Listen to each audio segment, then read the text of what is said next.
ជីកងកំសាន្តកាត់ក្នុងព្រៃព្រឹក្សាកយគុណទេសភាពដ៏សែនស្រង់អស្ចារ្យ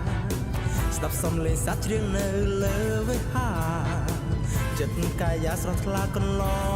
ងជីកកាត់ក្រុងឬក៏ស្រុកស្រែចំការទើដល់ពីណាខ្ញុំមានអ្នកនៅកំដរមើលអ្នកភូមិស្រែកសួរស្រែកហូបន្តអូសាទរជូនដំណើរថ្មីជីកងកំសាន្តកាត់ព្រៃព្រឹក្សាមិនខ្វល់ឡើយណា